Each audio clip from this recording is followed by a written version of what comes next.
Assalamualaikum warahmatullahi wabarakatuh. Halo, Bapak dan Ibu guru hebat. Salam dan bahagia. Perkenalkan, nama saya adalah Atik Sarifatona.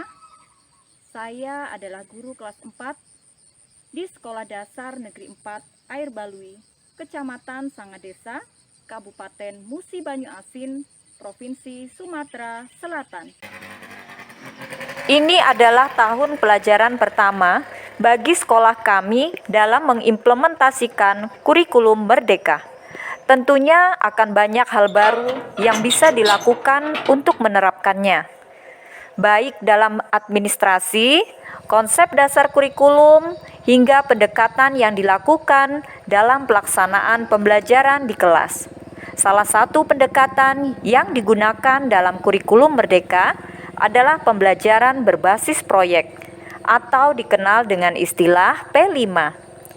Kegiatan P5 tidak berfokus pada hasil pembelajaran yang dialami murid, tetapi lebih fokus pada proses pembelajarannya. P5 sangat fleksibel, baik dari segi muatan, kegiatan, dan juga waktu pelaksanaan. P5 mempelajari isu-isu penting yang ada di masyarakat. Oleh karena itu, sistem pembelajarannya sangat kontekstual dan berbasis pada kebutuhan murid. SDN 4 Air Balui terletak di daerah pemukiman transmigrasi, terdiri dari 2 rombel, yaitu sekolah induk dan kelas jauh. Kebetulan saya bertugas di kelas jauh. Bangunan sekolah yang sederhana merupakan bantuan yang didapat dari Dinas Transmigrasi Kabupaten setempat. Di sekitar sekolah terdapat lahan kosong yang masih terbengkalai. Mata pencaharian masyarakat setempat mayoritas adalah petani. Nah, berangkat dari situasi inilah akhirnya kami merencanakan proyek P5 dengan memanfaatkan aset sekolah yang terbengkalai menjadi bermanfaat dengan menggabungkan kearifan lokal budaya setempat serta sebagai ruang pembelajaran bagi murid dan menumbuhkan karakter profil belajar Pancasila.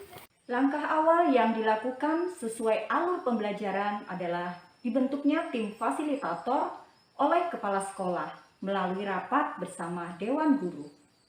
Dan sebagai guru kelas 4 sekaligus fasilitator yang ditunjuk oleh kepala sekolah, saya berperan untuk merencanakan dan melaksanakan kegiatan proyek.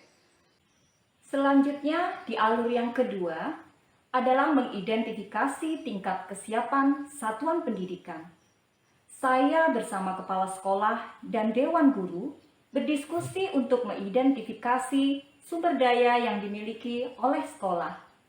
Sumber daya yang dimiliki oleh sekolah terkait aset sekolah berupa pembiayaan, lingkungan sekolah yang memiliki lahan terbengkalai dan tidak terawat, dan juga karakteristik peserta didik yang dengan latar belakang mayoritas orang tuanya adalah sebagai petani, hingga dukungan dari pengawas sekolah. Pada alur yang ketiga, dilanjutkan dengan merencanakan modul. Pada bagian ini, saya bersama rekan fasilitator lainnya menentukan fokus dimensi profil pelajar Pancasila dan tema proyek, serta merancang alokasi waktu yang akan digunakan untuk kegiatan proyek. Dalam merancang proyek, saya berdiskusi bersama kepala sekolah untuk membicarakan tentang proyek apa yang dapat diangkat sebagai kegiatan dalam pembelajaran P5. Dengan melihat kesiapan sekolah sebagai acuan untuk merancang modul, lahan belukar yang terbengkalai sepertinya sangat cocok untuk dimanfaatkan sebagai program. Dari hasil identifikasi masalah, maka diputuskan bersama untuk membuat program yang bertujuan untuk melestarikan lingkungan hidup yang berdampak pada pemenuhan gizi bagi murid. Informasi yang berhasil dikumpulkan menghasilkan pembelajaran berbasis proyek atau P5 bertema kearifan lokal dengan topik Abunsa yang merupakan akronim dari asyiknya berkebun sayur. Proyek Abunsa ini diharapkan dapat mencapai 2 dimensi profil pelajar Pancasila, yaitu beriman dan bertakwa kepada Tuhan Yang Maha Esa dan berakhlak mulia, serta dimensi bergotong royong. Pada tahap kontekstualisasi, fasilitator kegiatan mengkomunikasikan hal-hal yang dapat membantu murid dalam penyelesaian proyek. Murid diberikan wawasan tentang macam-macam lingkungan yang ada di sekitar, tindakan-tindakan yang ramah dan tidak ramah lingkungan, melakukan identifikasi tentang bagian-bagian tanaman dan fungsinya, serta melakukan identifikasi mengenai macam media tanaman dan langkah-langkah menyiapkannya. Untuk mengatur pemahaman murid, saya melakukan asesmen formatif pada setiap akhir materi. Kemudian murid mewujudkan pelajaran yang mereka dapatkan melalui aksi nyata atau mempraktekannya. Tujuan yang ingin dicapai pada tahap ini adalah agar murid memperoleh pengalaman dalam menanam sayur. Beberapa kegiatan seperti menyiapkan media tanam, kemudian mencampurkannya dengan beberapa bahan. Karena kandungan zat asam yang tinggi untuk tanah gambut, narasumber membimbing murid untuk mencampuri tanah gambut dengan dolomit, pupuk kandang, dan pupuk mutiara secukupnya. Setelah semua tercampur, tanah dimasukkan kembali ke dalam polybag atau karung beras bekas. Lalu, tanah dalam polybag disiram setiap hari selama 4 hari sebelum bibit kangkung ditanam. Murid secara berkelompok dibimbing untuk menanam bibit kangkung, serta merawat tanaman setiap hari. Nanam yang ronde kedua itu terpaut seminggu. Murid diberikan lembar observasi untuk mencatat semua kegiatan serta pengamatan pada sayuran yang mereka tanam.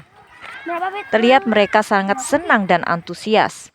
Tidak hanya itu, murid juga bisa mengamati tanaman dari kelompok lain menggunakan lembar observasi antar kelompok. Setelah 25 hari lamanya dari hari tanam, saatnya mereka pesta panen dari hasil belajar mereka. Mereka terlihat senang, semangat dan bahagia ketika memanen sayur kangkung. Setelah itu, hasil dari panenan mereka siap untuk diolah menjadi masakan yang lezat dan bergizi, siap untuk disantap.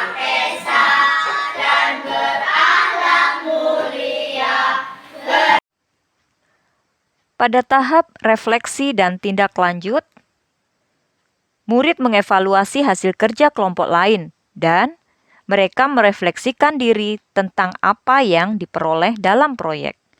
Murid menuliskan masing-masing tentang apa yang mereka dapatkan pada lembar refleksi.